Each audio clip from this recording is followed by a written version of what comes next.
श्रीलंका को संकट में धकेलने के बाद झुके राष्ट्रपति राजपक्षे, मानी अपनी गलती, कहा हमें लोगों का भरोसा था। नमस्कार, बिग हेडलाइंस देख रहे हैं आप और मैं हूं आपके साथ भूमिका। श्रीलंका के राष्ट्रपति गोटबाया राजपक्षे ने स्वीकार किया है कि उन्होंने गलतियां की हैं, जिसके कारण देश दशकों के सबसे खराब आर्थिक संकट से आज घिर चुका है।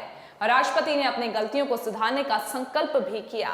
आपको बताएं कि राजपक्षे ने सोमवार को 17 मंत्रियों की नई कैबिनेट का गठन किया था, जिसमें उनके भाई प्रधानमंत्री महिंदा राजपक्षे उनके परिवार की ओर से एकमात्र सदस्य थे।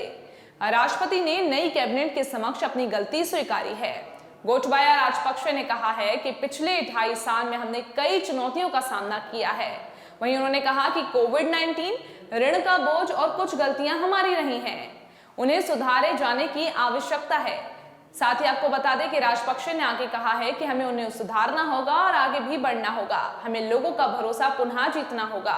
गोटबाया राजपक्षे ने कहा कि उन्हें 2020 में रासायनिक उर्वरकों का प्रतिबंध लगाने के फैसले पर अफसोस है, जिसके कारण देश में खाद्य उत्पादन में भारी गिरावट दर्ज की गई है और देश में बड़े पैमाने पर विरोध प्रदर्शन भी हुए हैं। उन्होंने आगे कहा है कि उनका फैसला एक गलती थी और अब सुधारात्मक कदम उठाए जा रहे हैं। राजपक्षे ने 2020 के मध्य में जैविक उर्वरक के साथ हरित कृषि नीति लागू करने के लिए उर्वरकों के आयात के उपयोग पर प्रतिबंध लगा दिया गया था। राष्ट्रपति ने यह भी कहा है कि उनकी सरकार को राहत के लिए बहुत पहले ही अंतर्राष्ट्रीय मुद्रा कोष यानी कि IMF जाना चाहिए था। साथ ही IMF नहीं जाना गलती थी। IMF की वार्षिक बैठक इस सप्ताह वॉशिंगटन में हो रही है। श्रीलंका के वित्त मंत्री अली सेबरी और अन्य अधिकारी इसके लिए रवाना हो चुके हैं।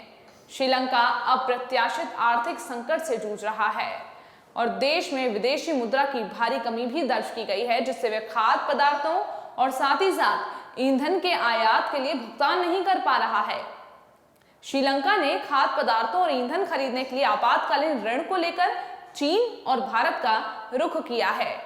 श्रीलंका को संकट में धकेलने के बाद राष्ट्रपति राजपक्षे के झुकने पर आपकी क्या टिप्पणी है, हमें कमेंट सेक्शन पर जरूर बताएं और तब तक के लिए हमारे चैनल बिग हेडलाइंस को सब्सक्राइब करें।